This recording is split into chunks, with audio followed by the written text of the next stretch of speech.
The council chamber buzzed with angry voices.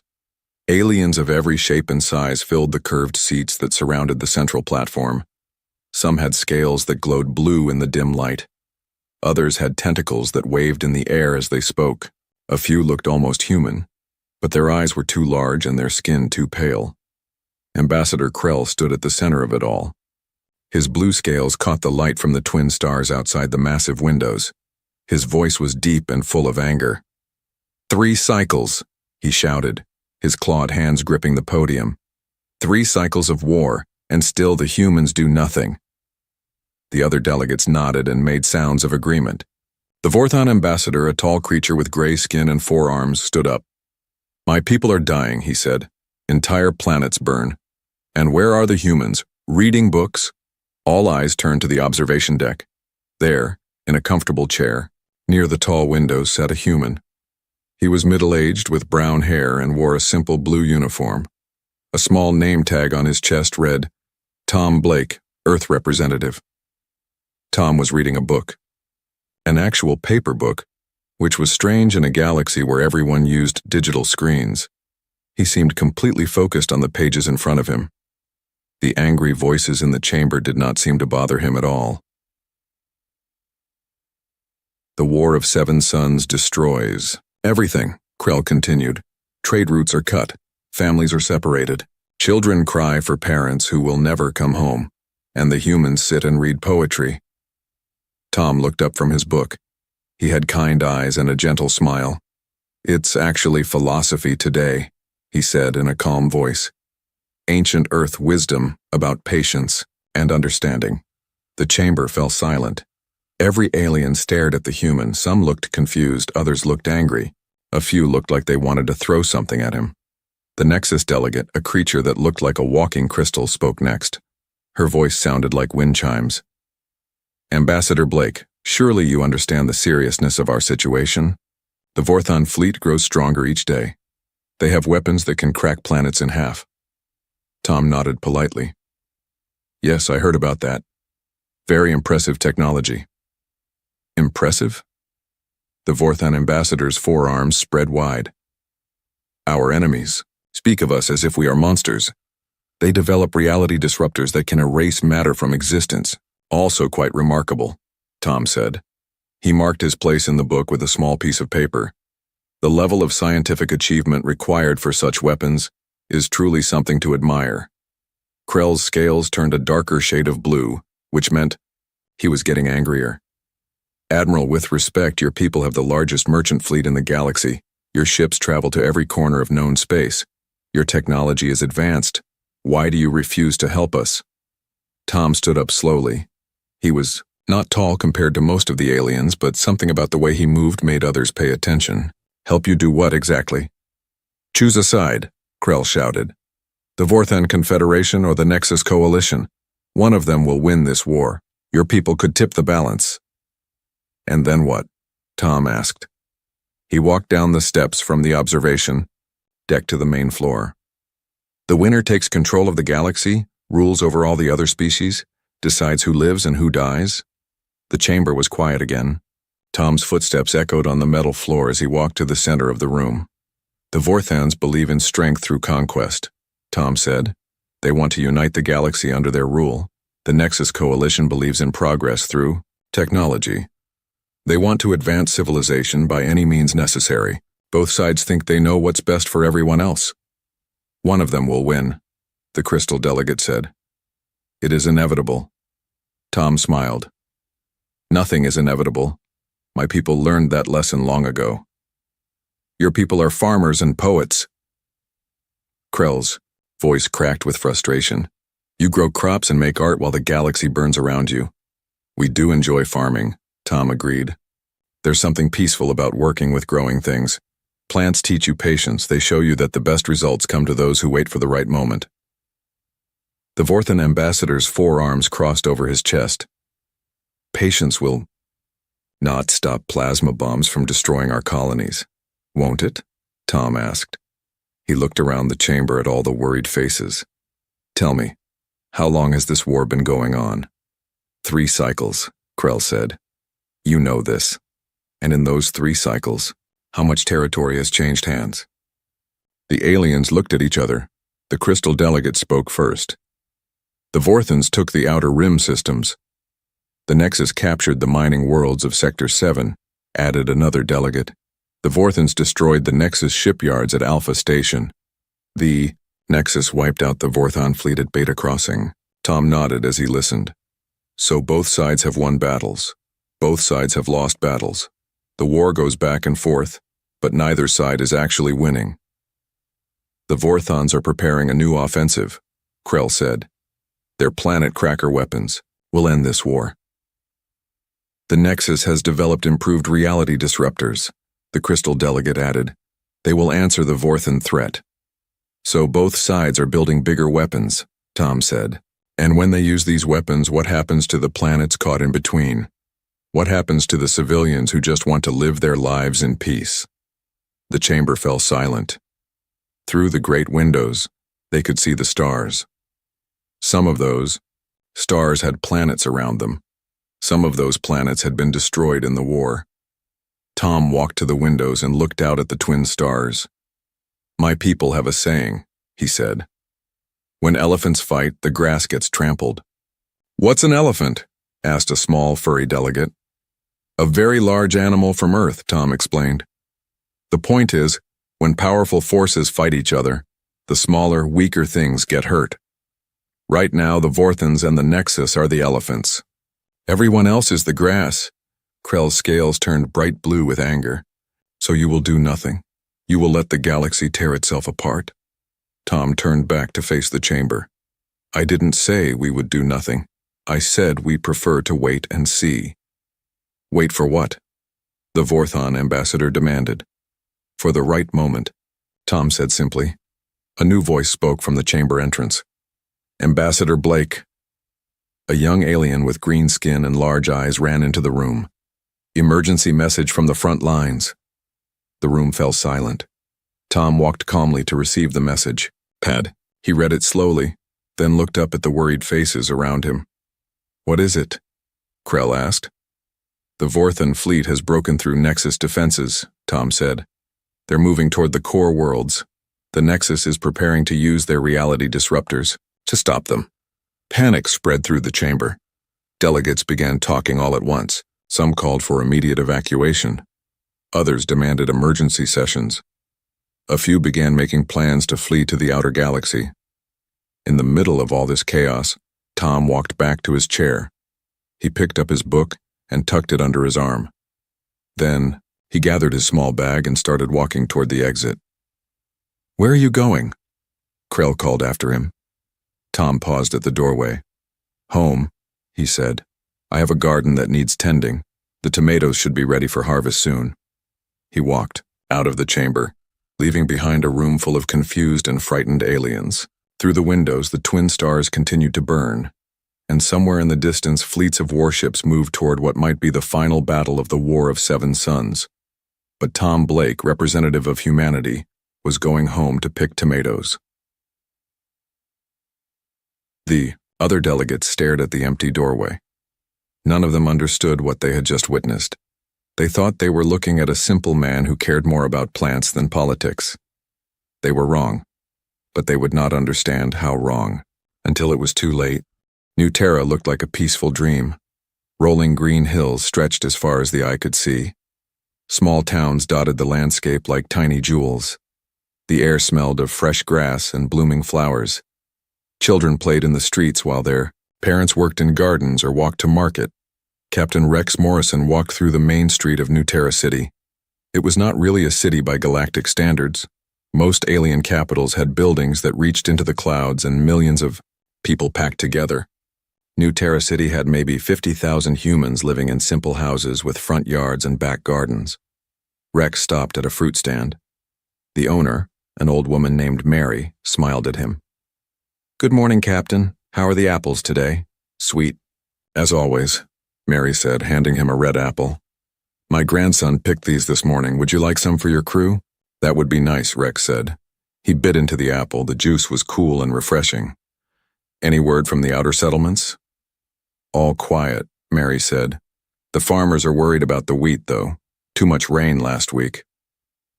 Rex nodded. This was how conversations went on New Terra.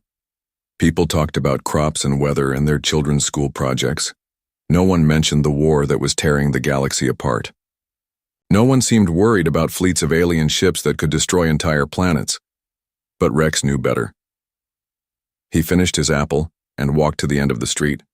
There, hidden behind a grove of oak trees, was a small building that looked like a research center. A sign on the front said New Terra Agricultural Institute. Anyone passing by would think it was a place where scientists studied better ways to grow food. Rex pressed his hand against a scanner hidden in the doorframe. The door opened with a soft sound. Inside, the building was much larger than it appeared. From outside, corridors stretched in all directions. The walls were made of metal, not wood. The lights were bright and clean. He took an elevator down 5 levels underground. When the doors opened, he stepped into a world that no alien had ever seen. Dr. Lisa Park stood in front of a massive screen, showing 3-dimensional images of atoms and molecules. Her team of 20 scientists worked at stations around the room. They wore simple clothes that made them look like farmers or teachers. But the equipment they used was more advanced than anything the Vorthons or Nexus had ever imagined. "Good morning, Rex," Lisa said without turning around. "How's the surface? World today?" "Peaceful as always," Rex said. "Mary's worried about her wheat." "The weather control system had a small problem last week," Lisa said. "We're still learning how to make rain patterns look natural." Rex walked over to look at the screen. The images showed structures so small that no alien scientist had ever detected them. "Any progress on the quantum manipulation project?" "See for yourself," Lisa said. She touched a control panel. On the screen, a single atom began to change. Its structure shifted and rearranged itself. In seconds, it became a completely different element. "We can now change the basic building blocks of matter," Lisa explained. "Turn iron into gold, carbon into diamond, hydrogen into helium. The possibilities are endless, and no one can detect it. The changes happen at a level so small that their instruments can't measure it," Lisa said. "To them, it looks like natural atomic decay or random molecular breakdown." Rex smiled. This was what the aliens didn't understand about humans. While they built bigger weapons and faster ships, humans learned to control the fundamental forces that held the universe together. "What about the monitoring project?" Rex asked. Lisa led him to another part of the laboratory. Here, dozens of screens showed images from across the galaxy. Vorthon fleets, Nexus stations, alien colonies, trade routes. Every major military movement was being watched and recorded. "Our survey ships have been busy," Lisa said. "They look like simple cargo vessels to anyone who scans them, but they're actually the most sophisticated monitoring platforms ever built." On one screen, Rex could see a Vorthon battleship. It looked powerful and frightening with weapons that could level a city. But the human instruments could see things the Vorthons couldn't. They could see the stress points in the ship's hull, the weaknesses in its armor, the exact frequency needed to disrupt its power systems. "The Vorthons think their ships are invincible," Lisa said. "They don't know that we've been studying every bolt and wire for the past 10 years. Another screen showed a Nexus research station. The aliens there worked on reality disruptors, weapons that could make matter simply stop existing. It was terrifying technology. But the human sensors could detect the quantum signatures that made the weapons work. "We know more about their reality disruptors than they do," Lisa said. "We know how to stop them, how to redirect them, even how to reverse them." Rex nodded. "What about Commander Jake?" "He's in orbit," Lisa said, "running a routine supply mission, high above New Terra, Commander." Jake Rivers stood on the bridge of the merchant ship, Peaceful Trader. To any alien scanner, it looked exactly like what its name suggested, a simple cargo vessel carrying food and manufactured goods between human colonies. The truth was very different. "Status report," Jake said to his crew of 12. "All systems, normal," said his first officer, Anna. She was young and looked like she belonged on a farm, not a starship. "The Vorthon fleet is 3 light-years away and moving fast." "The Nexus response fleet?" 2 light-years behind them," said his weapons officer Mike. He had been a school teacher before joining Jake's crew. Both sides are heading for a major battle. Jake looked at the main screen. It showed what appeared to be a simple star map with trade routes marked in green lines. But Jake and his crew could see much more. They could see the real positions of every ship in both fleets. They could monitor their communications, their weapon status, even the stress levels of their crews. "Begin Phase 1, Jake said quietly. Anna's fingers moved over her control panel. To any outside observer, the peaceful trader was doing nothing more than running a routine sensor sweep to check for navigation hazards. In reality, they were deploying the most sophisticated electronic warfare system ever created. Invisible signals reached out across space. They were so subtle that no alien technology could detect them, but they began to have effects on both fleets. On the Vorthon flagship, Admiral Gorak stared at his weapon display. "What's wrong with the targeting system?" he demanded. "Unknown. Sir," his weapons officer replied. "All systems show normal, but the targeting is off by 0.001 degrees. Fix it." "We're trying, sir, but we can't find the problem." On the Nexus command ship, Captain Blue 7 watched her navigation display with confusion. "Why are we drifting off course?" "The gravity sensors are showing minor fluctuations," her science officer reported. "Nothing dangerous, but it's affecting our heading. Compensate." "We are compensating, Captain, but the fluctuations keep changing." Neither fleet realized what was happening. The human signals were so advanced that they could affect individual circuits inside alien technology. A targeting computer would miscalculate by tiny amounts. A navigation system would detect gravity fields that weren't really there. A communication array would add small amounts of static to important messages. Each problem was minor. Each could be explained as normal equipment wear or random space phenomena. But together, they began to make both fleets less effective. Phase 1 complete, Anna reported. Both fleets are experiencing minor system difficulties. Jake nodded. Begin Phase 2. Let's see how they handle some real problems. The peaceful trader continued its routine sensor sweep, but now the signals it sent out were stronger. They began to affect more critical systems. On Vorthon ships, power cores began running slightly less efficiently. On Nexus vessels, shield generators started consuming more energy than usual. Weapon systems developed minor timing problems. Life support systems began making strange noises. "Sir," Mike reported, "both fleets are starting to blame each other for the problems." Jake smiled.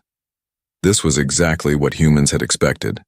When things went wrong, the two sides always assumed their enemies were responsible. They never thought to look for a third party. "The beauty of this approach," Jake said to his crew, "is that we're not actually attacking anyone. We're just helping their technology work a little less well than usual." "Like putting sugar in a ground car's fuel tank," Anna said. "Exactly," Jake said. "The car still runs, but not very well, and the driver has no idea what's wrong." Far below on New Terra, people continued their peaceful lives. Children went to school. Adults worked in their gardens. Old people sat on porches and watched the sunset. But deep underground, Dr. Lisa Park and her team monitored every aspect of the galactic war. They knew the position of every ship, the status of every weapon, the plans of every commander, and in orbit, Commander Jake Rivers and his crew of merchants continued their routine supply mission, while secretly crippling two of the most powerful fleets in galactic history. The aliens thought humans were simple farmers and traders who cared only about crops and poetry. They were about to learn how wrong they were. The Vorthon flagship Ironhammer shook as another explosion rocked its hull. Admiral Gorak gripped his command chair, his forearms spread wide for balance. Around him, his bridge crew worked frantically at their stations. "Damage report," Gorak shouted over the noise of alarms. "Hull breach on Deck 7, his first officer replied.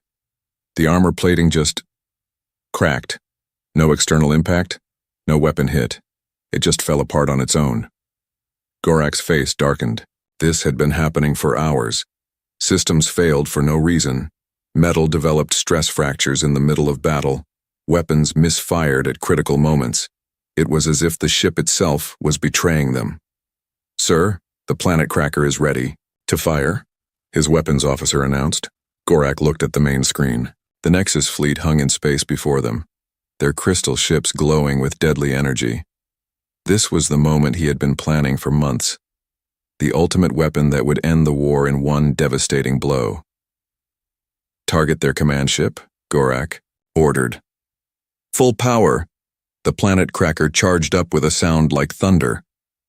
Energy levels climbed higher and higher. The weapon was designed to split entire worlds in half. One Nexus ship would be destroyed so completely that nothing would remain. Firing, the weapons officer shouted. The massive beam of energy shot out from the iron hammer. But something was wrong. The beam wobbled slightly, its perfect focus disrupted by microscopic variations in the power flow. Instead of hitting the Nexus command ship directly, it grazed the edge of their formation. The beam still caused terrible damage. 3 Nexus ships were destroyed instantly, but their command ship survived. And now they were angry. Nexus ships are charging their reality disruptors, the sensor officer reported. Multiple targets locked on our position. On the Nexus command ship Crystal Mind, Captain Blue 7 watched her weapon displays with cold satisfaction. The Vorthan attack had failed, just barely. Now it was time to show them the true power of advanced science. All ships prepare reality disruptors, she commanded. We will erase the Vorthan fleet from existence. Her science officer looked worried. Captain, the disruptors are showing power fluctuations. The quantum field generators are not operating at full efficiency. How much power do we have? 87%, Captain. Still more than enough to destroy their entire fleet. Blue 7 nodded. The reality disruptors were the most feared weapons in the galaxy. They could make matter simply stop existing, erasing targets from the universe itself. Even at reduced power, they would turn the Vorthan ships into empty space. Fire all disruptors. Beams of impossible energy reached out from the Nexus ships. They touched 3 Vorthan vessels and began to unmake them at the atomic level. But the weapons were not working properly. Instead of completely erasing the ships, they only destroyed parts of them. Sections of hull vanished, leaving the rest of the ships broken but not gone. What happened? Blue 7 demanded. Why are our ships still partially intact? Unknown, Captain. The disruptors fired, but the effect was not complete. Both fleets stared at each other across the void. The Vorthans had failed to destroy the Nexus command ship. The Nexus had failed to erase the Vorthan fleet. Each side blamed the other for using some kind of defensive technology they didn't understand. Back on the Galactic Council station, Ambassador Tom sat in his quarters. The station had been converted into a refugee center as the war reached its final stage.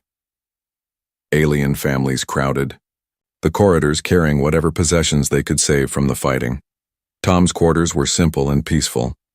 He had a small desk, a comfortable chair, and a shelf full of books. On the windowsill, he kept 3 small potted plants that he watered every morning. Today, he was brewing tea using leaves he had grown himself. A soft knock came at his door. "Come in," Tom said. Ambassador Krell entered, looking exhausted. His blue scales had faded to a dull gray, and his usual anger was replaced by desperation. "Tom," Krell said, "I need to ask you something. As one sentient being to another." "Of course," Tom said, pouring 2 cups of tea. "Please sit down." Krell took the offered cup but did not drink. "My homeworld is in the path of this battle. My family, my children, they are all there. If the fighting continues, they will die." Tom nodded slowly. "I'm sorry to hear that. War is hardest on families." "The weapons both sides are using," Krell continued. "They're too powerful, too destructive. This isn't war anymore. It's mutual extinction." "What would you like me to do?" Tom asked. "Help us," Krell said simply. "I know your people have capabilities you haven't shown us. I've seen your merchant ships. They're too well built for simple traders. Your technology is too advanced for a species that claims to be farmers." Tom sipped his tea thoughtfully. "What makes you think that?" "Small things," Krell said. "Your ships never break down. Your people never get sick from alien diseases. Your food grows better than anyone else's, even in hostile environments. You're hiding something." Tom was quiet for a long moment. Through his window, he could see the distant flashes of the battle. Each flash meant ships destroyed and lives lost. "My people have a saying," Tom said finally. "The best way to win a fight is to make sure it never starts." "But the fight has already started," Krell said. "It's been going on for 3 years. Has it?" Tom asked. He walked to his window and looked out at the battle. Or has it been ending for 3 years and no one noticed? Deep underground on New Terra, Dr. Lisa Park stood before the largest screen in the facility. Her team worked at stations around her, their faces lit by the glow of advanced instruments. The screen showed the battle in perfect detail, every ship, every weapon, every crew member. "Final phase protocol is ready," Lisa announced. "All ships, all systems, all weapons are now under our influence." Her assistant, Dr. Brown, looked nervous. "Are you sure about this? Once we begin final phase, there's no going back. Both fleets will know someone else is involved." "They're going to destroy each other," Lisa said, "and take half the galaxy with them. We can't let that happen." She touched a control panel. Across the galaxy, every human monitoring station received the same signal. Phase 3 was beginning. Nanar. Space Commander Jake Rivers received the signal on his ship. "You heard the order," he told his crew. "Full intervention. No more subtle effects." The peaceful trader dropped its disguise. Advanced systems that had been hidden for years came online. The simple cargo ship revealed itself to be one of the most sophisticated vessels ever built. "Target all Vorthon weapon systems," Jake ordered. "Disable, don't destroy." Anna's fingers flew over her controls. Invisible beams reached out from the human ship. They found every weakness in Vorthon technology that had been studied for years. Power conduits overloaded, weapon arrays shut down. Navigation systems went offline. "Now the Nexus fleet," Jake said. The same treatment was given to the crystal ships. Their reality disruptors suddenly lost power. Their engines stopped working. Their communication arrays fell silent. Both fleets found themselves drifting helplessly in space. Their weapons were dead.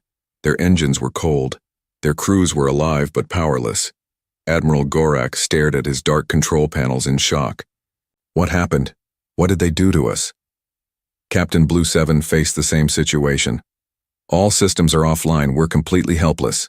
Then, on every ship in both fleets, the same message appeared on their emergency screens. It was broadcast. In every language, on every frequency, in a calm, friendly voice. "This is Captain Rivers of the Terran vessel Patience. We're here to help." Through the darkness of space, ships began to appear. Not the warships that both sides expected, but something completely different. Hospital ships with red crosses painted on their hulls, rescue craft with powerful tractor beams, mobile repair stations equipped with the finest medical facilities in the galaxy, dozens of them, then hundreds. They surrounded both fleets like concerned parents gathering around injured children.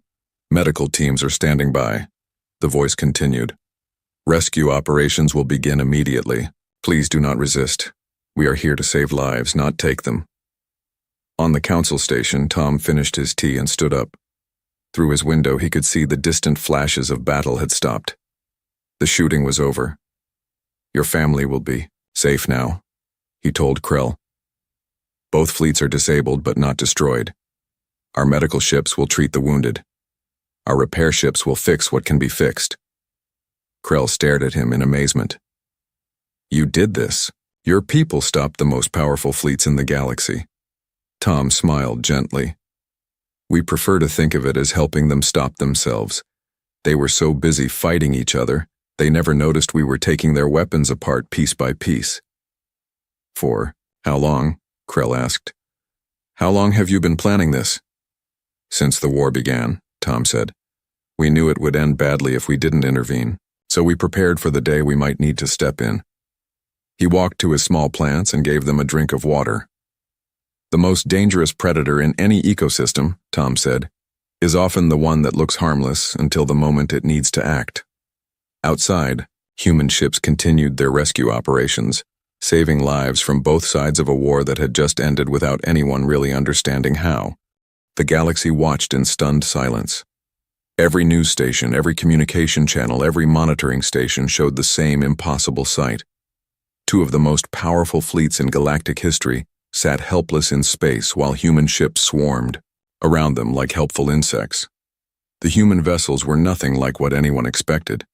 There were no massive battleships or planet-killing weapons. Instead, there were hospital ships the size of small cities, their white hulls marked with red crosses, repair stations that looked more like floating factories than military vessels, rescue craft that moved with gentle precision between the disabled alien ships. Admiral Gorak floated in his command chair, staring at the screens in disbelief. His mighty iron hammer was completely powerless. No lights, no engines, no weapons. Even the life support was running on backup power. But he was alive, and so was his crew. A soft sound came from his communication system. Somehow the humans had found a way to make it work when everything else was dead. "Admiral Gorak," said a calm voice. "This is Dr. Helen White from the medical ship Mercy. We're detecting wounded personnel on your vessel. May we come aboard to help them?" Gorak's forearms trembled with rage and confusion. You attacked us. You disabled our ship."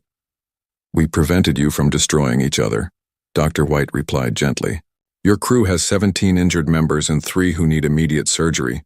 We can have medical teams aboard in 10 minutes. "How do you know that?" Gorak demanded. "How do you know how many wounded we have?"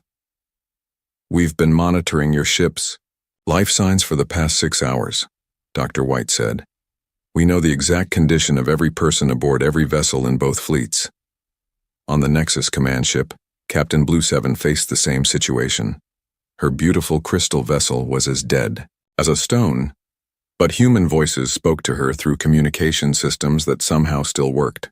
"Captain Blue 7, said another human voice. "This is Engineer Mark Johnson from the repair ship Fix-It. Your quantum processors took some damage when your reality disruptors overloaded. We can have those repaired in about 4 hours. You know about our quantum processors?" Blue 7 asked, her crystal voice ringing with disbelief. "We've been studying Nexus technology for quite some time," Mark replied. "Beautiful work, by the way. The way you use crystalline matrices to channel quantum energy is really impressive." "Studying? For how long?" "About 15 years, Mark said casually. "Ever since your first trade ships visited our colonies. We're very interested in how other species solve technical problems." Across both fleets, similar conversations were taking place. Human medical teams boarded disabled ships to treat the wounded. Human engineers examined damaged systems and began repairs. Human translators spoke with crew members in their own languages, offering comfort and assistance. What shocked the aliens most was not just the humans' advanced technology, but their incredible knowledge. They knew the name of every ship, every officer, every system. They understood alien biology well enough to perform surgery on species they had supposedly never met. They could repair technology they claimed to have never seen before. On the Galactic Council Station, Tom Blake stood before a hastily assembled emergency session. Every major species in the galaxy had representatives present, either in person or through holographic projection. The chamber buzzed with frightened whispers and confused questions. Tom looked as calm as ever. He wore his simple blue uniform and carried a cup of tea. When he reached the central podium, the chamber fell silent. "I suppose you have questions," Tom said with a gentle smile. Ambassador Krell was the first to speak. "How?" was all he managed to say. "That's a very broad question," Tom replied. "Could you be more specific?" "How did you do it?" Krell shouted, his blue scales flashing with emotion. "How did you disable 2 entire fleets without firing a shot? How do you know so much about our technology?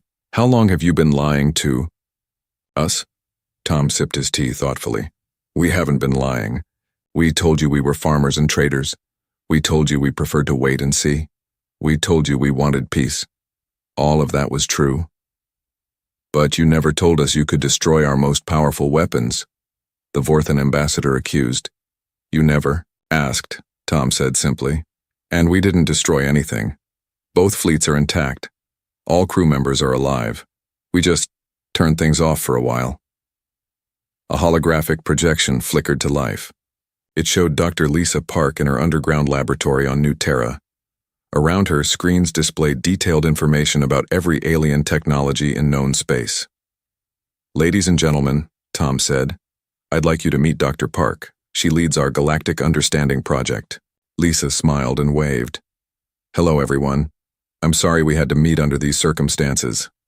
"Galactic Understanding Project?" the Crystal delegate asked.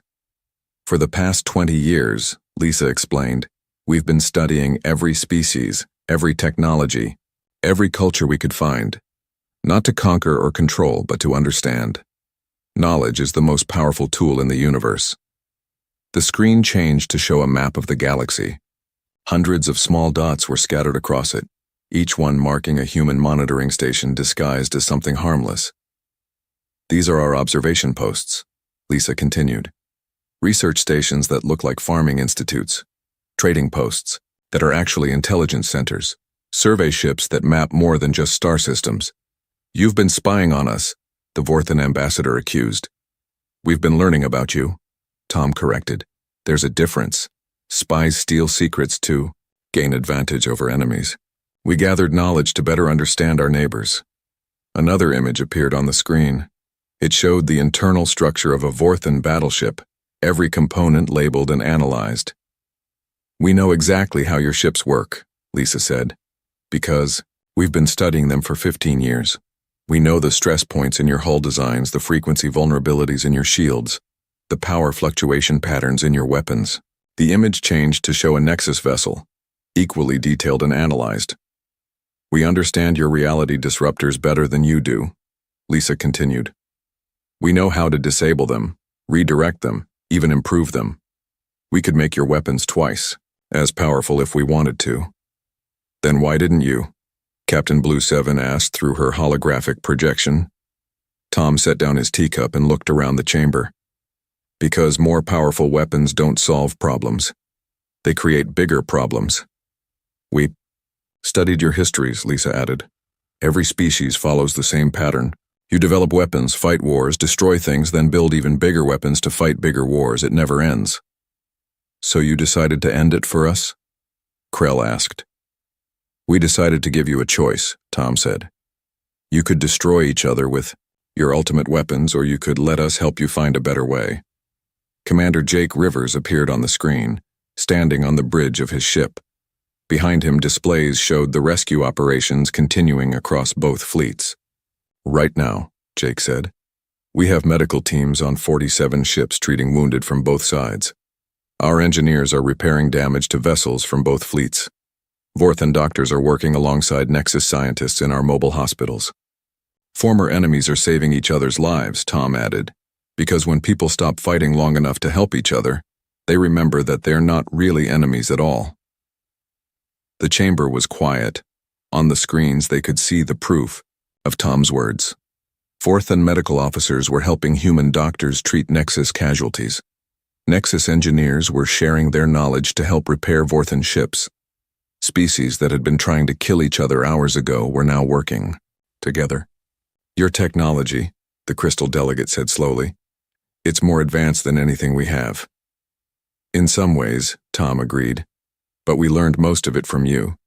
Vorthan metallurgy helped us develop better materials. Nexus quantum science taught us about reality manipulation. Every species contributed something to our knowledge." "We're not conquerors," Lisa said. "We're students. The galaxy is our university and every species is our teacher." "But you could conquer us," Krell said. "You could rule the galaxy if you wanted to." Tom smiled sadly. "Rule over what? Destroyed worlds? Dead civilizations? Burned libraries and empty schools? What would be the point?" "We prefer gardens to graveyards," Jake added from his ship. "Living things are more interesting than ruins." The alien delegates looked at each other uncertainly. Everything they thought they knew about humans was wrong. The simple farmers and peaceful traders were actually the most advanced species in the galaxy, but instead of using their power to dominate, they used it to protect and preserve. "What happens now?" Krell asked. Tom picked up his teacup and finished the last sip. Now we all go home, he said. Both fleets will be fully repaired within the week. No ship will be armed until all sides agree to new peace treaties, and we start building a better galaxy together. And if we refuse? The Vorthan ambassador asked. Tom's smile never wavered, but something in his eyes grew very serious. Then we'll sit quietly and wait for you to change your minds. We're very patient, and we've learned that patience always wins in the end. 6 months later, New Terra looked very different. The rolling green hills were still there, and the peaceful towns still dotted the landscape. But now, strange new buildings stood among the farms and gardens. They were embassies and meeting halls, research centers and cultural exchanges.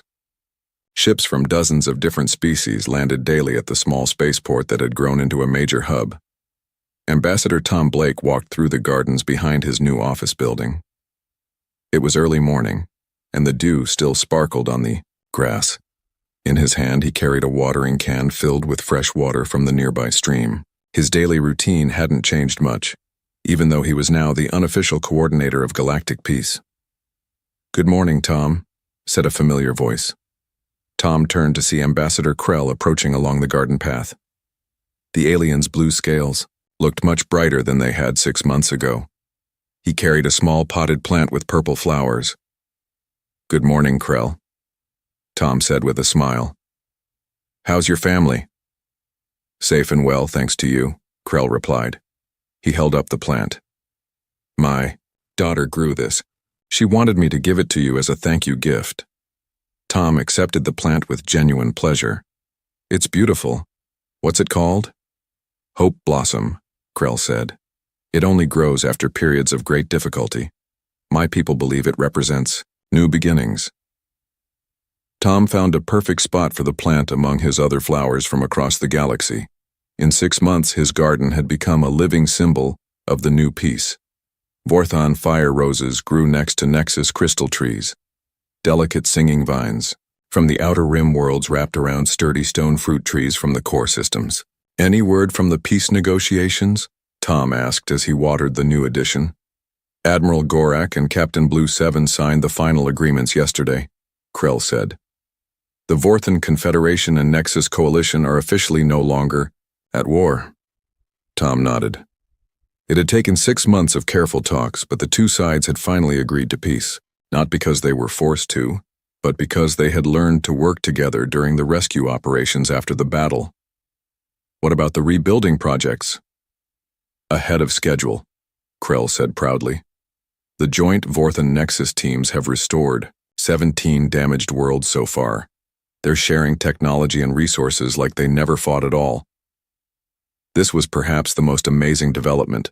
The two species that had been trying to destroy each other were now collaborating on massive reconstruction efforts. Fourth-hand strength combined with Nexus technology was proving incredibly effective at repairing war damage. They walked together toward the main embassy building. Through the large windows, they could see delegates from many species working together on various projects. The old council chamber where angry voices once echoed with threats of war had been converted into a peaceful conference center. "Tom," Krell said quietly, "can I ask you something personal?" "Of course." "Were you ever worried? During the war, when things looked so bad, were you ever afraid that your plan might not work?" Tom considered the question as they climbed the steps to the building. "Fear is natural," he said finally. "But worry is usually just a waste of energy. We prepared for many different possibilities. If one plan didn't work, we had others." "How many others?" Tom smiled. "Dr. Park could give you the exact number, but I think it was around 47 different scenarios." Inside the building, they found Dr. Lisa Park in the main conference room. She stood before a large holographic display showing the galaxy. But instead of the red zones and battle markers that had covered it 6 months ago, the display now showed green trade routes and blue cooperation zones. "Good morning, gentlemen," Lisa said. "Perfect timing. I wanted to show you the latest reports." The display zoomed in on a particular star system. "This is the former battle zone where the fleets met," Lisa explained. "We've converted it into the New Harmony Research Station. Scientists from 12 different species are working together there." What are they researching? Krell asked. Everything, Lisa said with enthusiasm. Vorthan engineers are learning Nexus quantum manipulation. Nexus scientists are studying Vorthan metallurgy, and everyone is learning human patience and planning techniques. The display changed to show another area. This is where the Planet Cracker weapons test site used to be. It's now a nature preserve where we're growing new forests using seeds from 100 different worlds. Tom watched the images with satisfaction. This was what he had hoped for when the war began. Not victory for one side or the other, but transformation of the entire conflict into something productive. Commander Jake Rivers entered the room, looking relaxed and happy. His peaceful trader had become the flagship of the new galactic cooperation fleet, a collection of ships from many species working together on exploration and rescue missions. "Good morning, everyone," Jake said. "I have some interesting news from the Outer Rim." He activated another display. 3 more species have asked to join the cooperation agreements. The Spiral Shell people, the Rock Builders, and the Light Dancers all want to be part of the new galactic community. "Any particular reason?" Tom asked. "Trade benefits, shared technology, and cultural exchange," Jake said. "But mostly they're impressed by how well the former enemies are working together. They want to be part of something positive." This had been happening regularly.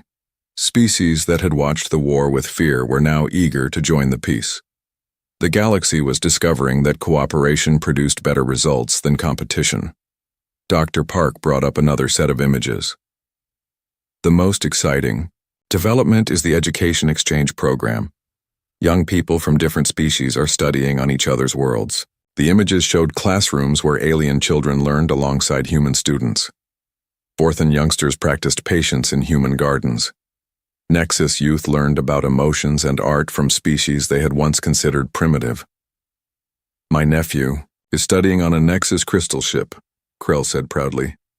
"He's learning quantum mathematics. Last week he called to tell me he's made friends with a young Nexus who wants to become a poet." Tom chuckled. Poetry and quantum mathematics, an interesting combination. "The Nexus are discovering that logic alone doesn't solve all problems," Lisa added. "And the Vorthans are learning that strength includes knowing when not to fight." Jake pulled up a star chart.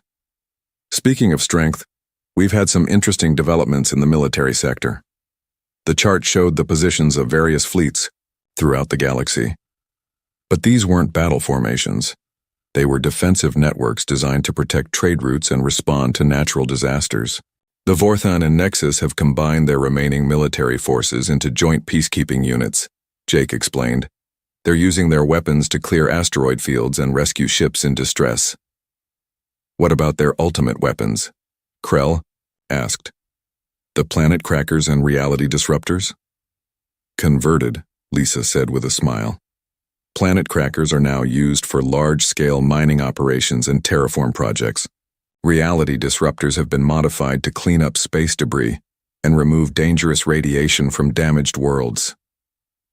Tom walked to the large window that looked out over the gardens and embassy grounds. In the distance, he could see children from many species playing together in the parks. Their parents, former enemies, watched and talked and shared meals. "You know," Tom said, "this is what we always hoped would happen." "Always?" Krell asked. "Even before the war started?" "Especially before the war started," Tom said. "Humans have been preparing for peace much longer than we prepared for war." Dr. Park nodded.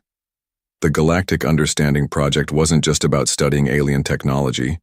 We were studying alien psychology, culture, dreams, and hopes. We wanted to know what would make different species happy to work together." "And what did you learn?" Krell asked. "That everyone wants the same basic things," Jake said. "Safety for their families, prosperity for their communities, and hope for their children's future. The details might be different, but the core desires are the same." Tom turned back to face his friends. "The War of 7 Suns ended not because one side won, but because everyone decided there were better ways to get what they wanted." A soft chime sounded throughout the building. It was the daily call for the community gathering, a tradition that had developed naturally as more species joined the cooperation agreements. Every day at noon, Anyone who wanted to could come together in the main plaza to share news, ideas, or just friendly conversation. "Shall we go?" Tom asked. They walked together toward the plaza, where hundreds of beings from dozens of species were already gathering. There were no formal speeches or official ceremonies. People simply talked, shared food, and enjoyed each other's company. A young human girl ran up to Tom with a drawing in her hand. "Mr. Tom, Mr. Tom, I made a picture of my new friend." The drawing showed two stick figures holding hands. One was clearly human, the other had the crystal-like appearance of a young nexus. "That's beautiful, Emma," Tom said, kneeling down to look at the picture properly. "What's your friend's name?" "Harmony 7, the girl said proudly. "She taught me how to make light patterns with my hands, and I taught her how to make flower chains." Tom smiled and ruffled the girl's hair. "That sounds like a perfect friendship." As Emma ran back to play, Krell shook his head in amazement. "6 months ago, our species were trying to destroy each other. Now our children..."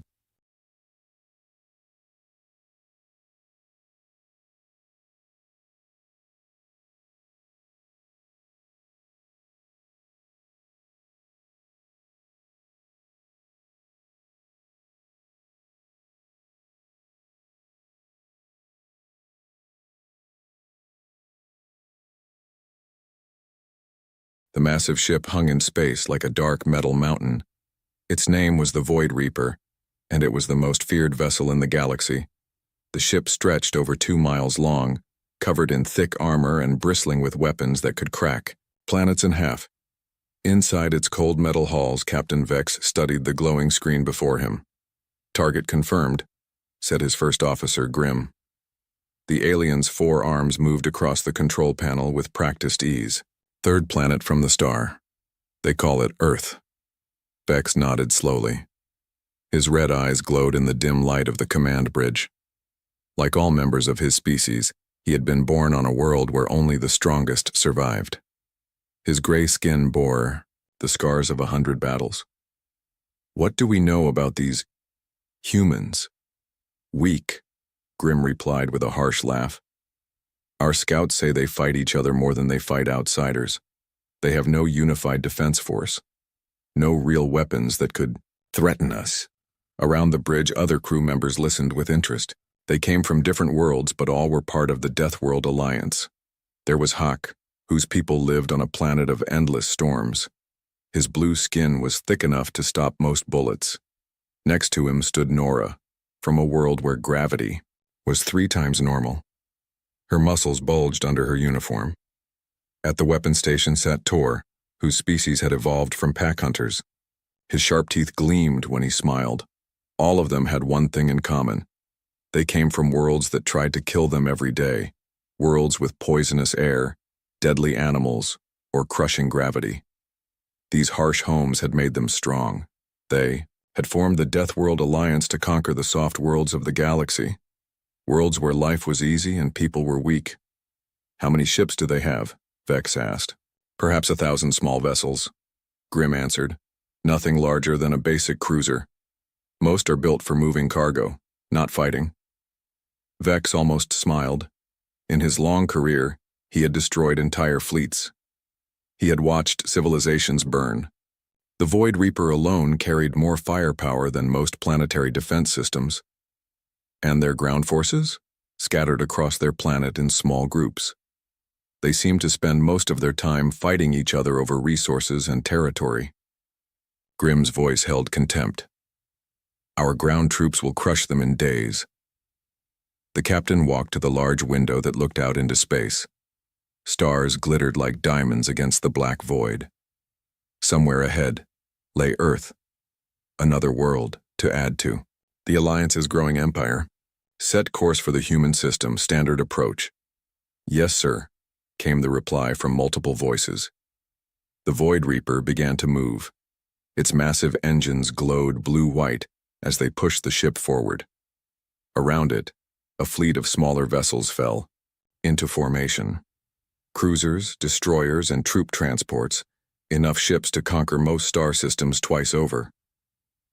In the depths of the ship, thousands of Alliance soldiers prepared for battle.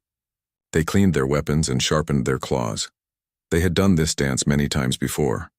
Drop from orbit, destroy any resistance, and claim another world for the Alliance. But as the fleet traveled through hyperspace toward Earth, none of them knew what they were really heading into. Back on Earth, deep underground in a hidden military base, alarms were ringing. General Stone sat in a chair that was too small for his large frame. His gray hair was cut short and his face was marked by years of command decisions. Around him, officers from different nations worked side by side at computer stations. "Confirmed?"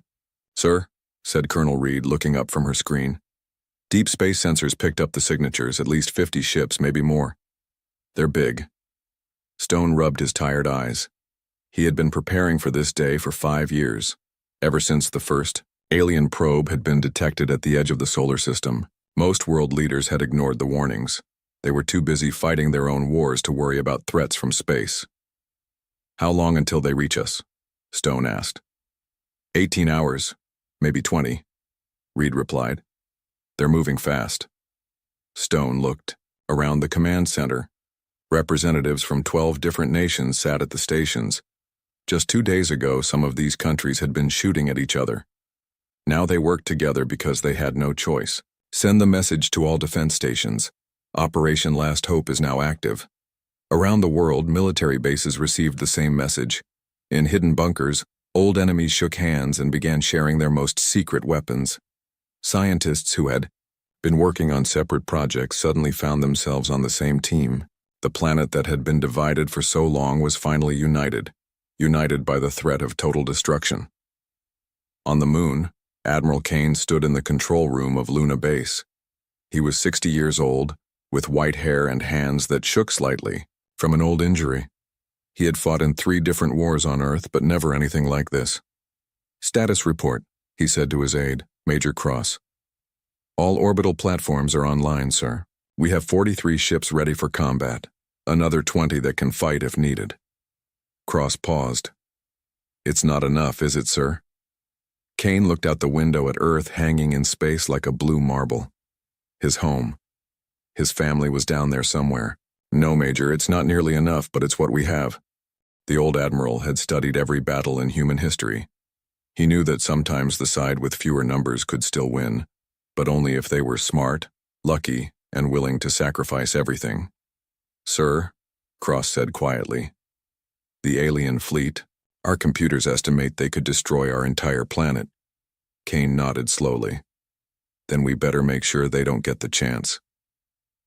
Meanwhile, the Void Reaper continued its journey through space. In the ship's war room, Captain Vex met with his senior officers. A holographic display showed the human solar system in blue light. "Simple plan," Vex said, pointing to Earth with one clawed finger. "We jump in here, at the edge of their system. Destroy any orbital defenses. Send the standard surrender message. When they refuse, and they always refuse, we demonstrate our power by destroying some of their cities." "What if they actually surrender?" asked Nora. Vex's laugh was cold and harsh. "They won't. In all my years of conquest, I've learned one thing about soft-world species. They always think they can fight back. They always believe some miracle will save them. And when they realize there's no miracle," Grim asked. "Then we take their world and add it to the Alliance," Vex replied. "Their people will serve us, or they will die. Simple." The meeting ended, and the officers returned to their stations. None of them were worried. They had done this hundreds of times before. Soft-world species were all the same, weak, divided, and easy to conquer.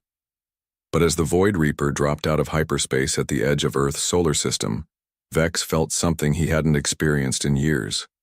A small, nagging doubt in the back of his mind. The human scouts had said something strange. These humans fought each other constantly. Most species did that because they were weak and couldn't unite against outside threats. But what if it was different? What if all that fighting had made them stronger? Vex shook his head and dismissed the thought. Weakness was weakness. Soon, Earth would burn like all the others. He was about to learn just how wrong he could be. The Void Reaper and its fleet began moving toward the inner solar system. Behind them, space was empty and quiet. Ahead of them, humanity waited. Not the scattered fighting species the Alliance expected, but something far more dangerous, something that had been forged in the fires of constant conflict and was ready to show the galaxy what real strength looked like. The war for Earth was about to begin.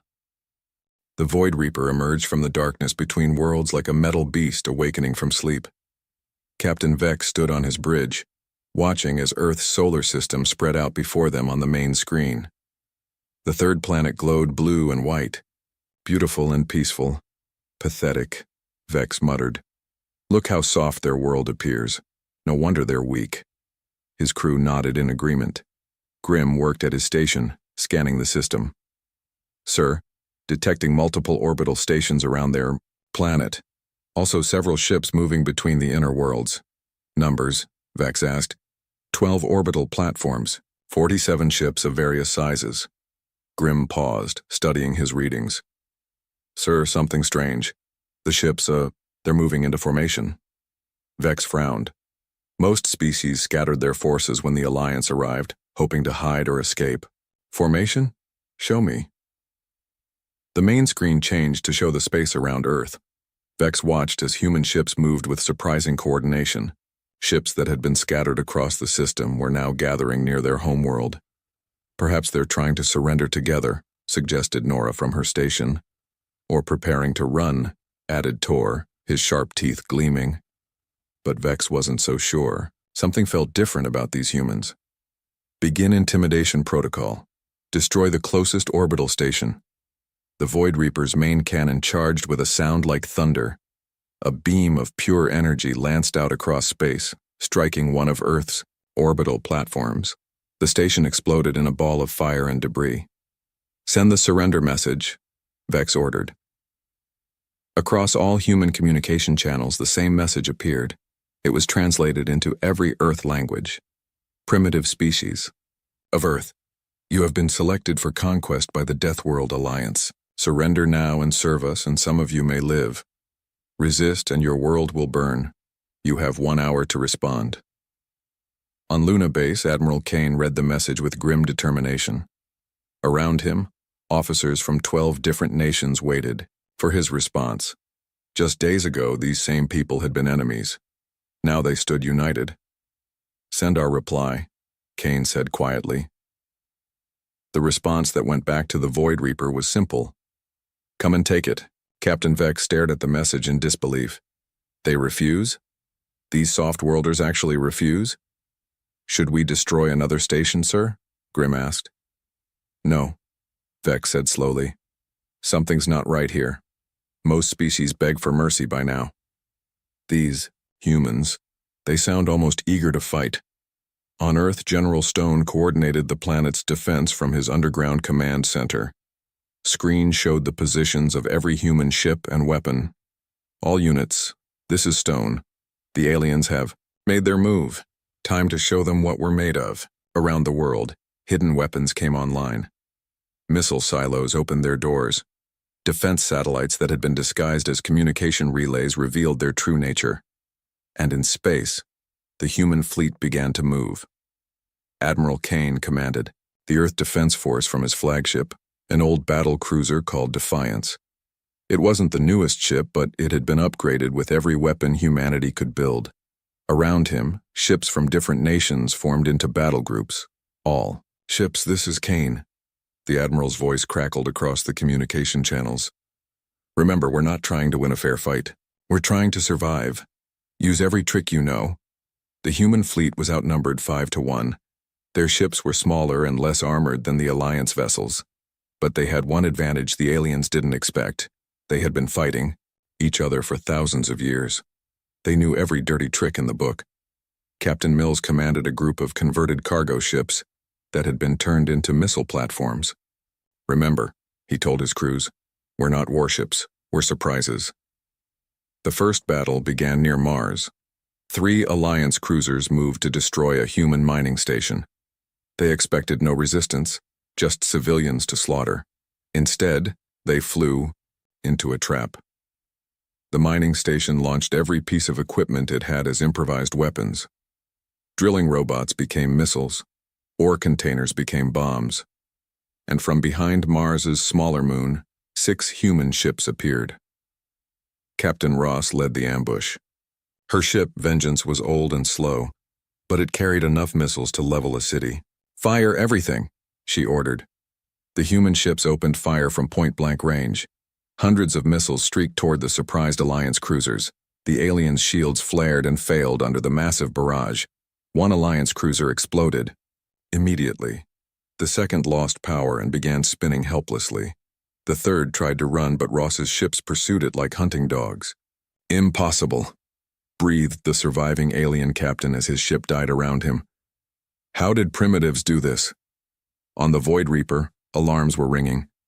Vex watched in shock as his cruisers were destroyed. How? How did they coordinate such an attack? "Sir," Grim reported, his voice tight with concern, "the humans have been planning this. They knew exactly where our ships would be." Vex's red eyes narrowed. "They've been watching us, studying us." He paused, thinking.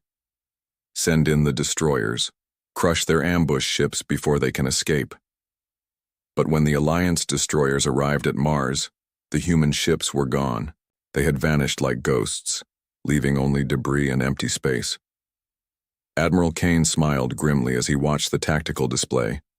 The first blood had gone to humanity. Phase 1 complete. All ships fall back to the secondary positions. The human fleet scattered again, but this time it wasn't retreat. It was preparation. Like wolves circling their prey, they moved to new positions around the solar system. Captain Vex realized he was facing something he had never encountered before, an enemy that didn't fight like civilized species. These humans fought like wild animals, cunning, unpredictable, and dangerous. "Sir," Tor reported from his weapons station. "3 more of our escort ships have gone silent. The humans are picking off isolated vessels." "Impossible," Vex snarled. "Their ships are weaker than ours." "Yes, sir, but they're not fighting fair. They hit and run. They use asteroids as cover. They attack from multiple directions at once." Vex studied the tactical display. Red dots showed his ship's positions. Blue dots showed estimated human positions. But the blue dots kept moving, appearing and disappearing like will-o'-the-wisps. "This is not how civilized species fight," Nora observed. "No," Vex agreed grimly. "This is how predators hunt." The battle continued for hours. The humans couldn't match the Alliance in straight combat, so they didn't try.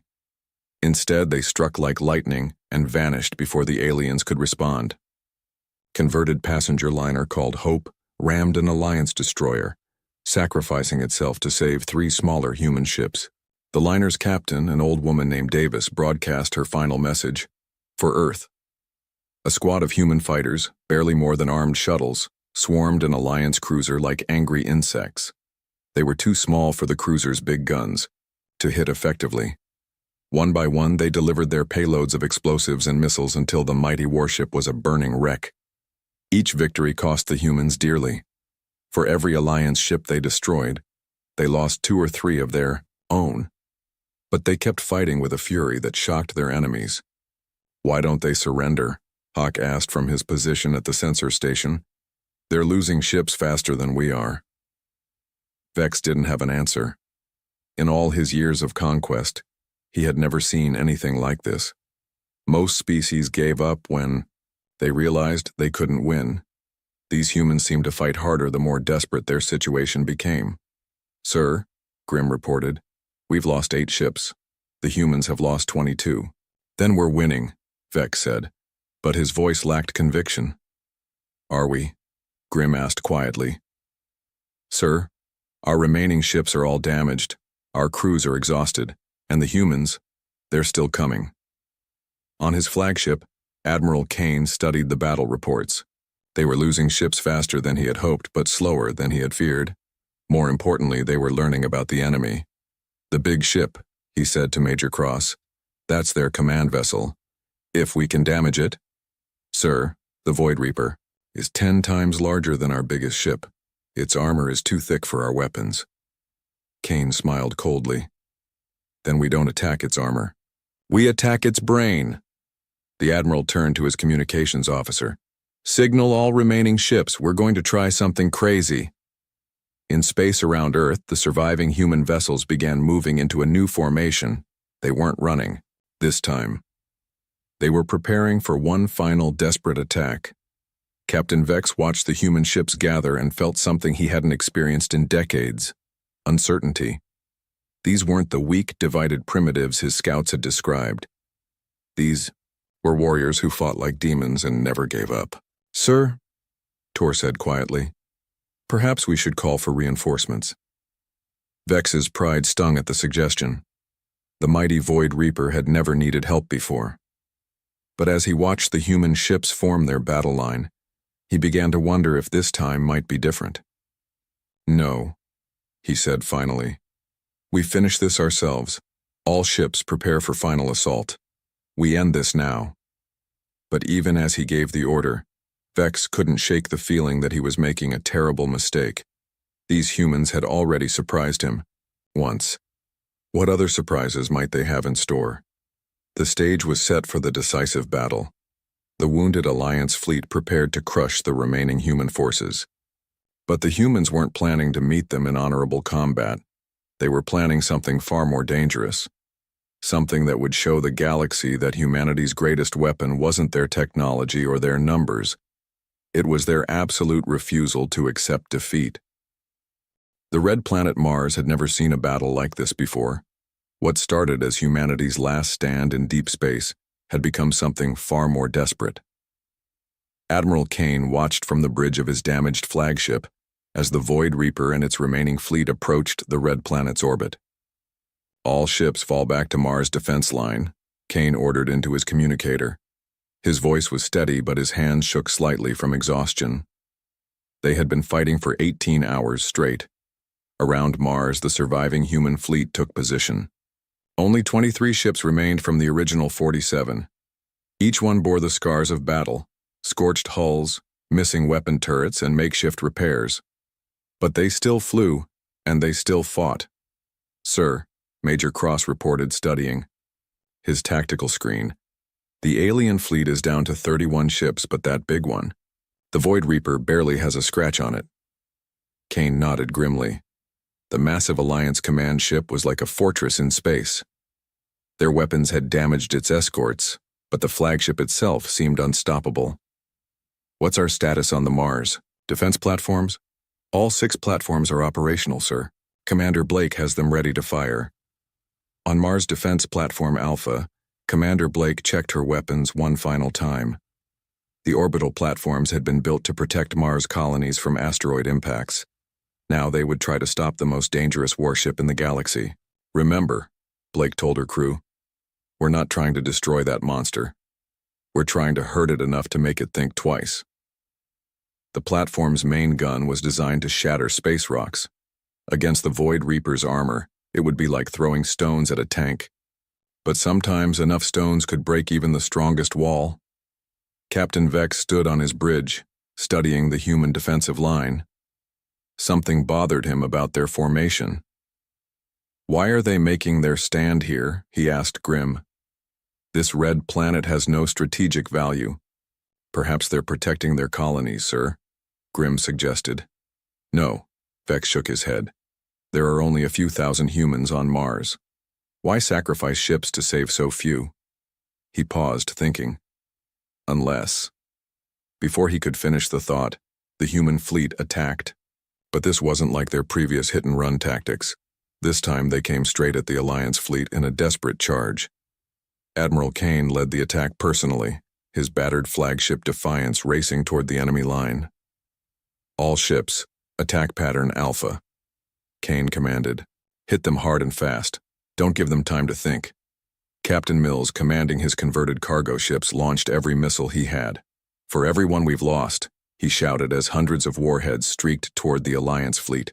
The space between Mars and its moons became a storm of fire and metal. Human ships, outgunned and outnumbered, threw themselves at the alien fleet with suicidal bravery.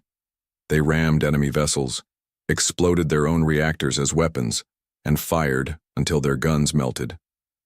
Captain Ross, her ship Vengeance already heavily damaged, aimed it directly at an Alliance cruiser. "This is for Earth," she said calmly, then rammed her ship into the enemy at full speed. Both vessels vanished in a ball of nuclear fire, but the real surprise came from Mars itself. Commander Torres, the human strategic genius who had planned the Mars defense, had spent months preparing for this moment. As the battle raged in orbit, she activated her master plan. All mining stations begin seismic charges, Torres ordered from her command bunker deep under the Martian surface. Across Mars, mining explosives that had been secretly planted for months began detonating in sequence. But these weren't random explosions. Torres had calculated everything perfectly. The charges triggered massive landslides in Mars's Great Canyon system. Millions of tons of rock and debris launched into space from the planet's low gravity. What had once been mining equipment became the largest shotgun in the solar system. Captain Vex watched in horror as a cloud of debris larger than his ship rose from Mars's surface. Impossible, he breathed. They turned an entire planet into a weapon. The debris cloud struck the Alliance fleet like a giant fist. Smaller ships were crushed instantly. Even the mighty Void Reaper shuddered as rocks the size of buildings slammed into its hull. "Damage report," Vex shouted over the sound of alarms. "Hull breaches on decks 12 through 18, Hack reported. "We've lost 2 weapon batteries. Shields are down to 60%. For the first time in its long career of conquest, the Void Reaper was actually hurt, but Torres wasn't finished. As the debris cloud cleared, she activated the second part of her plan. Mars' 6 defense platforms opened fire simultaneously, not at the ships but at the planet's smaller moon, Phobos. The concentrated fire cracked the small moon like an egg. Phobos, already held together weakly by its own gravity, began to break apart. But Torres had aimed the weapons carefully. The moon didn't just explode, it fell toward the Alliance fleet in a controlled avalanche. "They're insane," Nora whispered from her station on the Void Reaper. "They're dropping a moon on us." Vex had to admire the human's creativity, even as he ordered evasive maneuvers. "All ships, emergency burn. Get us clear of the debris field." The Alliance fleet scattered as chunks of Phobos rained down around them. One piece, nearly a mile wide, struck an Alliance destroyer and turned it into scrap metal. Another piece damaged 2 more ships as they tried to dodge. But the Void Reaper, despite its damage, was still flying. And it was very, very angry. "Sir," Tor reported, "we've lost 8 more ships, the humans. They've lost everything except their flagship and 4 escorts." Vex looked at the tactical display. The human fleet was almost destroyed, but they had hurt the Alliance badly. Worse, they had shown that even the mighty Void Reaper could bleed. "The human commander," Vex said slowly. "Signal their flagship. I want to speak with him." On the bridge of the Defiance, Admiral Kane was covered in blood from a head wound, but his eyes were still sharp. When the alien communication came through, he straightened his uniform and faced the screen. Captain Vex appeared on the display, tall, gray-skinned, with glowing red eyes. "Human Commander, I am Captain Vex of the Deathworld Alliance. You fight well for a primitive species." "Admiral Kane, Earth Defense Force," Kane replied simply. "And we're just getting started." Vex studied the old human. Despite his wounds and his hopeless situation, there was no fear in Kane's eyes. Only determination. "Your fleet is destroyed. Your defense platforms are silent. Surrender now, and I will make your deaths quick." Kane smiled coldly. "You want to know something about humans, alien? We don't know how to quit. Every battle we lose just teaches us how to fight better." "Brave words from a dead man," Vex replied. "Maybe," Kane admitted. "But you're bleeding too, and we're not done yet." The communication ended, and Vex turned to his crew. The bridge of the Void Reaper showed signs of damage, sparking consoles, emergency lighting, and the smell of burned electronics. "Sir," Grimm said quietly, "perhaps we should call for reinforcements before we continue to their homeworld." Vex considered this. The logical thing would be to wait for backup, but logic wasn't driving him anymore. These humans had humiliated him, damaged his ship, and killed his crews. He wanted them to pay. "No," he said finally. "We finish this ourselves. Set course for Earth." On Mars, Commander Torres watched from her bunker as the alien fleet limped toward Earth. Her plan had worked better than she had hoped. The enemy was hurt and angry. Exactly what she wanted. "Ma'am," her aide said, "shouldn't we be celebrating? We hurt them badly." Torres shook her head. This was just the opening move. The real battle happens at Earth. She paused, looking at the tactical display. "But we taught them something important today." "What's that, ma'am?" "That humans don't fight fair, and we don't fight alone." As the damaged Alliance fleet moved toward Earth, they left behind the wreckage of nearly a dozen ships and the shattered remains of a moon. But more importantly, they carried with them a new understanding of their enemy. These humans were not the weak, divided species the Alliance had expected. They were something far more dangerous, a species that could unite in the face of extinction and turn anything, even planets and moons, into weapons. Admiral Kane's flagship, barely holding together, limped back toward Earth alongside his 4 remaining escorts. They had bought time and blood, but the final battle was still ahead. "Sir?" Major Cross asked as they watched Earth grow larger. On their screens, "Do you really think we can win?" Kane looked at his homeworld. Blue and beautiful and fragile. Somewhere down there, his granddaughter was probably sleeping in her bed, dreaming of birthday parties and toys. She would never know that her grandfather had fought a battle around Mars to keep her safe. "Win?" Kane said quietly. "Cross, we're not trying to win anymore. We're trying to make them pay such a high price for Earth that they'll think twice before attacking another human world." "You think there will be other human worlds, sir?" Kane smiled for the first time in hours. "Son, after today, I guarantee you there will be. Because now the galaxy knows something it didn't know before." "What's that, sir?" "That humanity doesn't give up. Ever." Behind them, Mars slowly turned in its orbit, scarred but unbroken. The red planet had tasted battle and proven that even worlds could fight back. Ahead of them, Earth waited. And on Earth, the real surprises were just beginning. Earth had never looked more beautiful or more dangerous. As the damaged Void Reaper and its remaining fleet approached humanity's homeworld, Captain Vex expected to see a defenseless planet ready for conquest. Instead, he saw something that made his blood run cold. The entire planet bristled with weapons. "Impossible," Vex muttered, studying the sensor readings. How did they build so much in such little time? Every major city on Earth's surface showed energy signatures of massive defense. Guns. Orbital platforms surrounded the planet like a ring of metal thorns. Even the moon had been turned into a fortress, its surface covered with missile launchers and beam weapons.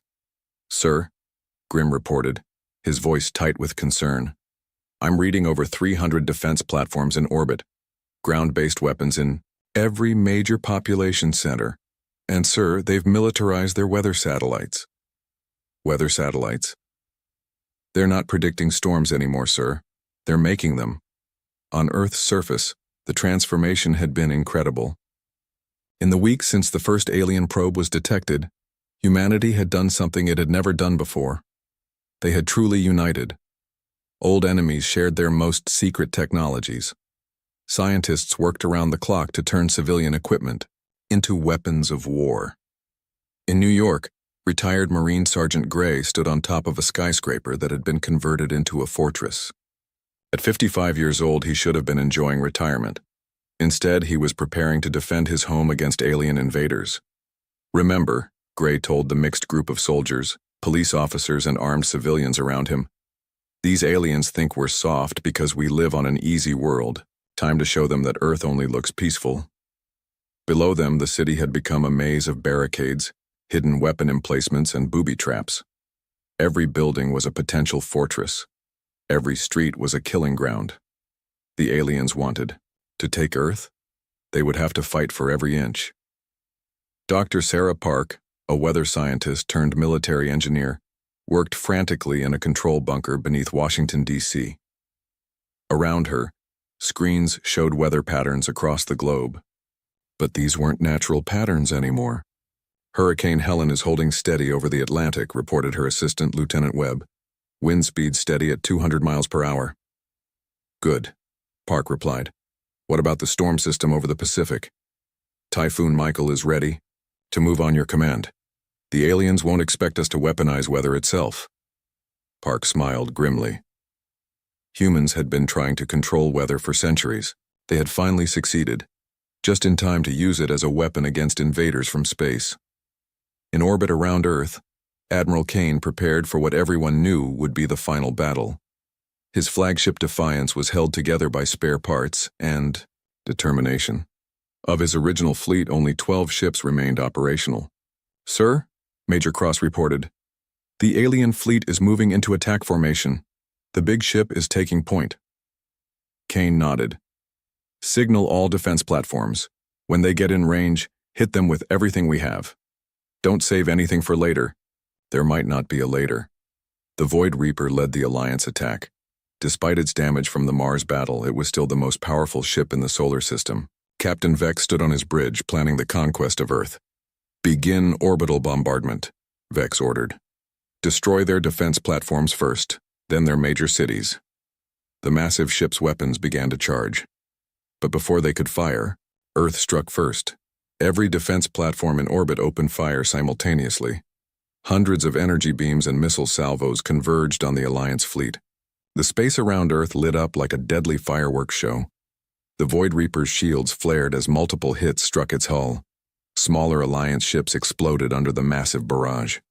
For a moment, it seemed like Earth's defenses might actually win. But the Void Reaper was built to withstand planetary bombardments. Its shields held and its weapons finally returned fire. The alien ship's main cannon spoke with the voice of thunder. One of Earth's largest orbital platforms vanished in a ball of plasma.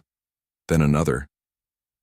The space battle became a slugging match between Earth's many smaller weapons and the Alliance's fewer but more powerful guns. We're losing platforms faster than we can hurt them, Kane reported to General Stone on the planet below. I'm going to try ramming the big ship. Negative, Admiral, Stone replied firmly. We need you for Phase 2. Phase 2? They're coming down to the surface just like we planned. That's when the real fight begins. Captain Vex watched his tactical display as Earth's orbital defenses slowly crumbled. But the humans were making him pay dearly for every victory. He had lost 6 more ships, and the Void Reaper itself was now operating at only 70% efficiency. Sir, Nora reported, the planet's defenses are weakening. Recommend we begin ground assault. Vex nodded. Launch all drop pods. I want troops on their surface within the hour. Sir, Tor spoke up hesitantly. Perhaps we should bombard the planet from orbit first, soften their defenses. No, Vex replied, coldly. These humans have humiliated us long enough. I want to see their faces when we crush them personally. It was exactly what the humans had been hoping for. Thousands of Alliance drop pods began falling toward Earth's surface like deadly rain. Each one carried 20 alien warriors, the best soldiers the Death World Alliance had to offer. They expected to land and face scattered, terrified civilians. Instead, they fell into the most carefully prepared trap in human history. The first wave of pods landed in what appeared to be Central Park in New York City. The aliens burst out, weapons ready, expecting easy targets. Instead, they found themselves in a killing field. Every tree in the park was fake. They were actually camouflaged gun turrets. The grass concealed landmines. Even the park benches were rigged to explode. The aliens had walked into a meat grinder disguised as a peaceful garden. Sergeant Gray watched from his rooftop as the trap was sprung. Welcome to Earth, he said quietly, then spoke into his radio. All units light them up. The fake park erupted in gunfire and explosions. Alien warriors trained on the harshest worlds in the galaxy found themselves pinned down by humans who had turned their own peaceful city into a weapon. But the aliens were tough and experienced. They fought back hard, using their superior weapons and armor to push forward. The battle for New York became a house-to-house, street-to-street war. Captain Vex led a personal assault force to the surface, landing his command shuttle in what his map said was Washington, D.C. He expected to capture the human government quickly and end their resistance. Instead, he found himself in a city that had become a fortress. Every government building was a bunker. Every street was a maze of obstacles and hidden weapons. And the weather was impossible. "Sir," Hawk reported, shouting over the sound of impossible wind. "The storm came from nowhere. Wind speeds are over 150 miles per hour and it's getting stronger." Dr. Park watched from her underground bunker as Hurricane Helen, guided by modified weather satellites, descended on Washington, D.C. The storm had been built specifically to ground alien aircraft and make their advanced sensors useless. "Let's see how well they fight in a Category 5 hurricane," Park said with satisfaction. Vex and his warriors struggled through the artificial storm. Rain fell like bullets. Lightning struck with impossible frequency. The wind was so strong it could knock down a full-grown alien warrior. But they pressed forward because they were from Death Worlds too. They had survived worse than this. What they hadn't expected was the humans fighting in the same conditions. "Contact, 2 o'clock, shouted Private Williams, a young soldier who had volunteered to defend his capital. Through the storm, he could see alien shapes moving toward the White House. The battle that followed was unlike anything in military history.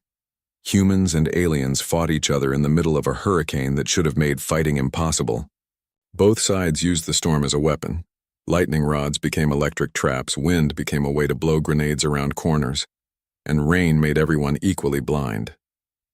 Sergeant Davis, a veteran of 3 Earth wars, found herself face-to-face with an alien warrior in the flooded subway tunnels beneath the city.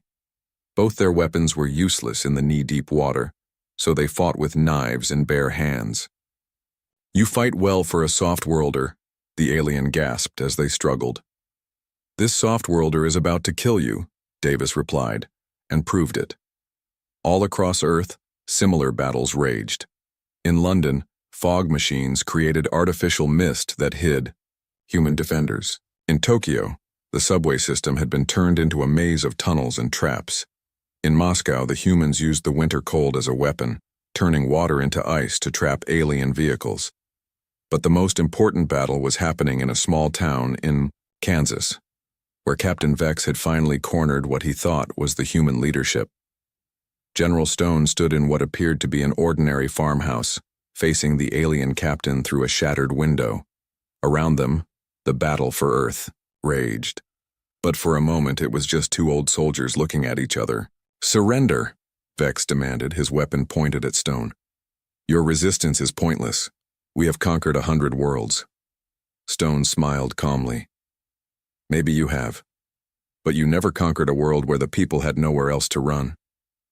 "What do you mean?"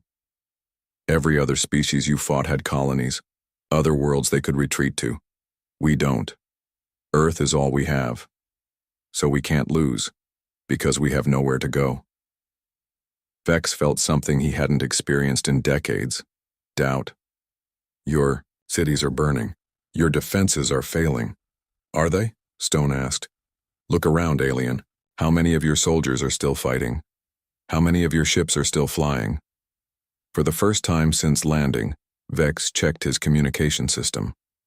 The reports coming in were not what he expected. His ground forces were taking heavy casualties. His fleet in orbit was down to less than half strength. And the humans were still fighting everywhere. "Impossible," Vex muttered. "You should have broken by now." "That's your mistake," Stone said quietly. "You thought Earth was a soft world because it looks peaceful. But Earth isn't soft. Earth made us. And Earth taught us that sometimes the most dangerous predator is the one that looks harmless." Outside, the battle continued. Human civilians fought alongside soldiers. Grandmothers threw Molotov cocktails at alien tanks. Children guided resistance fighters through secret tunnels. Earth itself had become a living weapon, and every human on it was a warrior. Captain Vex realized with growing horror that his invasion was failing. Not because the humans were stronger, but because they simply refused to be conquered. Earth was proving to be the most dangerous death world of all, not because of its environment, but because of its people. And the worst part was, Vex was beginning to understand that the humans had more surprises waiting. The battle for Earth had been raging for 36 hours. Captain Vex stood in the ruins of what had once been Washington, D.C., his gray skin covered in cuts, and his red eyes filled with something he had never felt before: fear.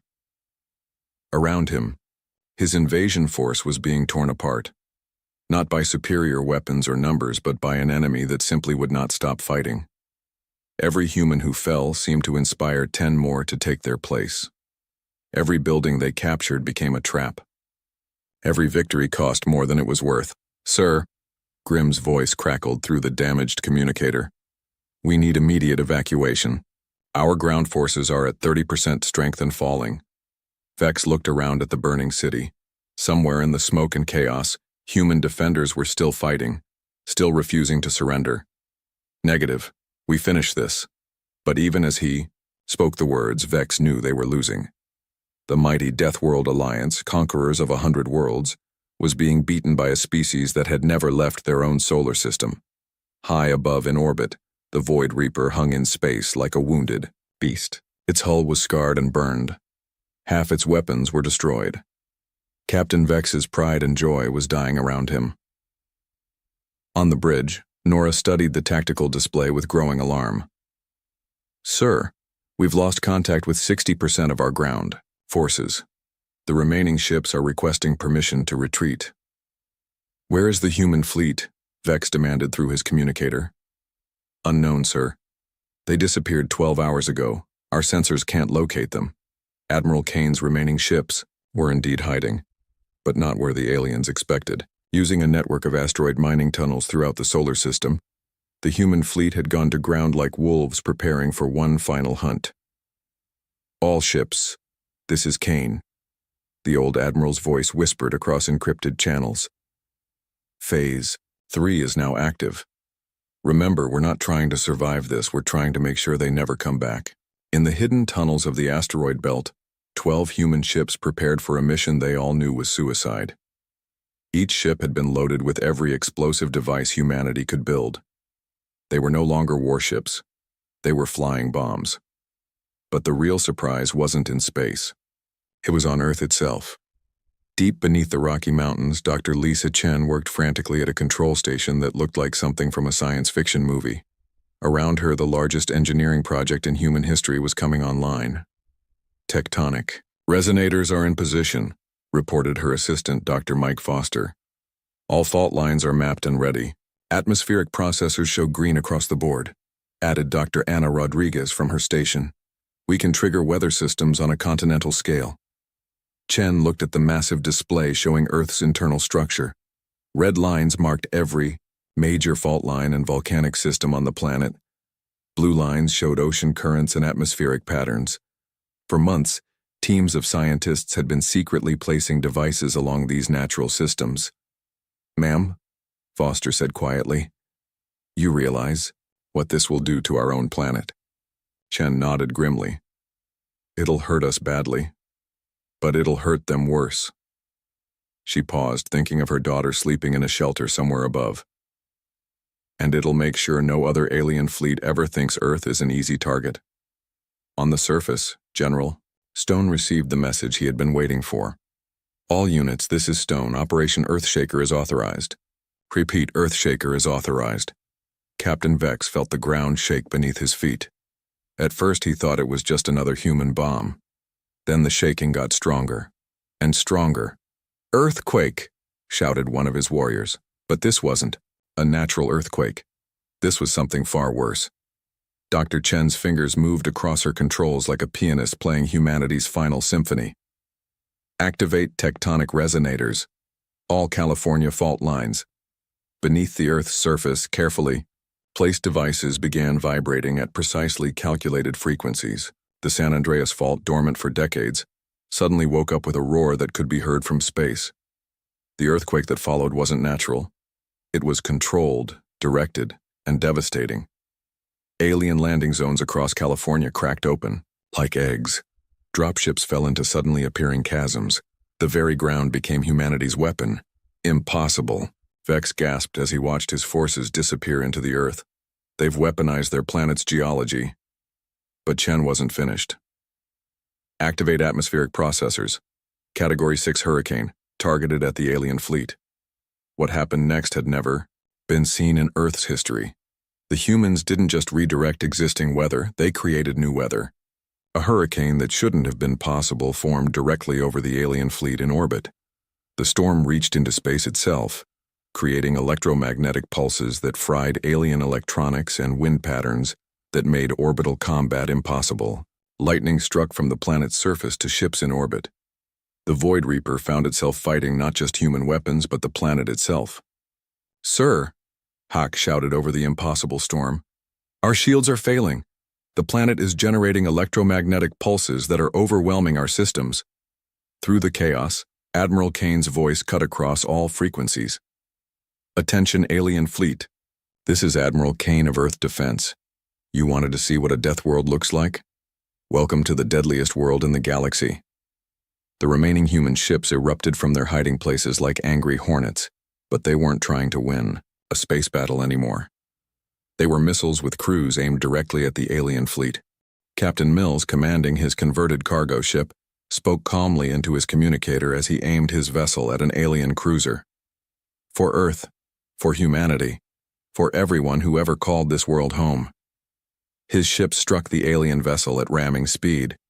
Both ships vanished in nuclear fire. One by one, the human ships threw themselves at the alien fleet. Each impact was a small sun blooming in space. Each sacrifice brought Earth one step closer to survival. On the surface, the ground war had become something from a nightmare. The Earth itself was fighting the invaders. Geysers of superheated steam erupted under alien positions.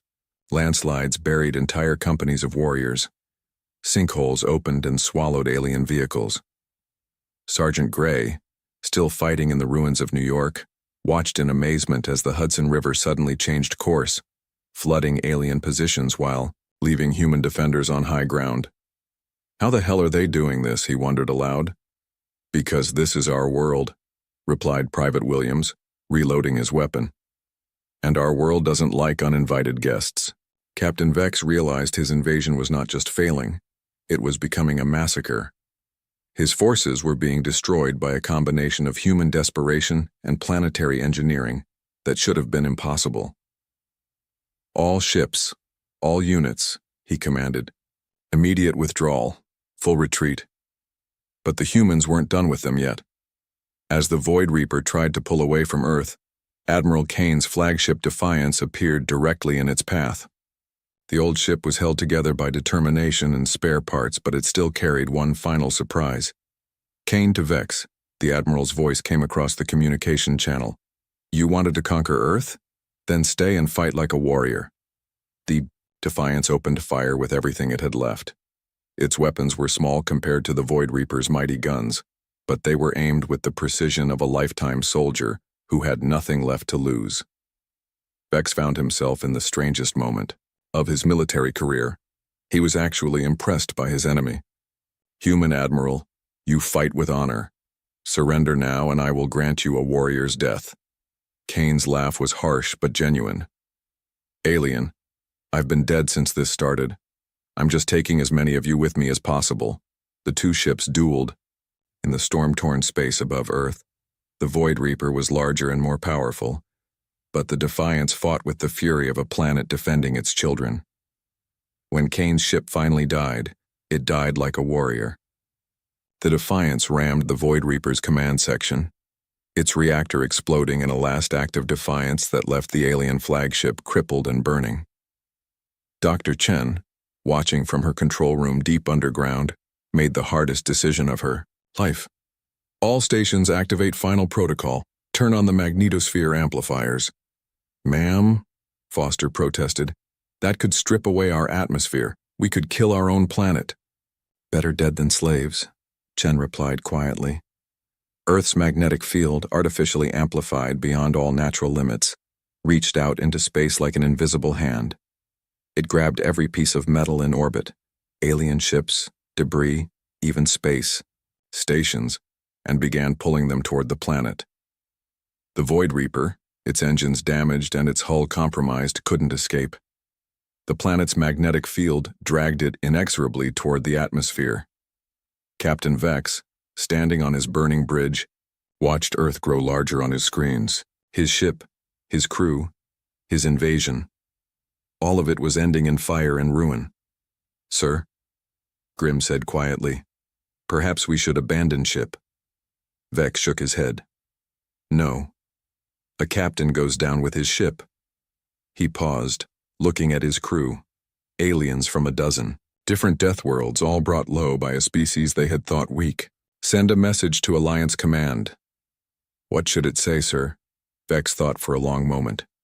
"Tell them Earth is not to be conquered. Tell them the humans. The humans are the most dangerous species in the galaxy. And tell them—" He paused, almost smiling. "Tell them we found a worthy enemy at last."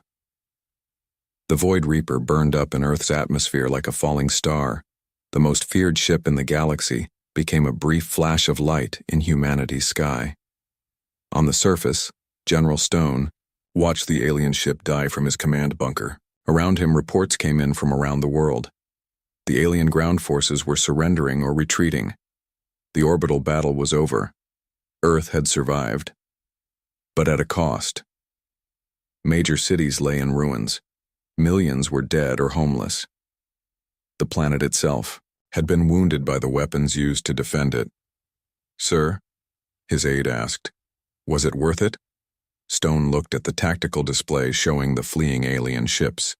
Word of Earth's defense would spread throughout the galaxy. Other species would know that humanity could not be easily conquered. "Ask me in 100 years, Stone said quietly. "When human ships are exploring the galaxy instead of alien fleets attacking Earth." 6 months later, the first human starship launched from Earth's orbital shipyards. It was called the Admiral Kane, and its mission was to carry word to the galaxy that humanity was no longer hiding on one world. Earth had proven that sometimes the most dangerous predator is the one that looks harmless. The galaxy was about to learn that lesson very well. The Death World Alliance had come to conquer Earth. Instead, they had awakened something far more dangerous, a species that would never again wait for enemies to come to them. Humanity was going to the stars.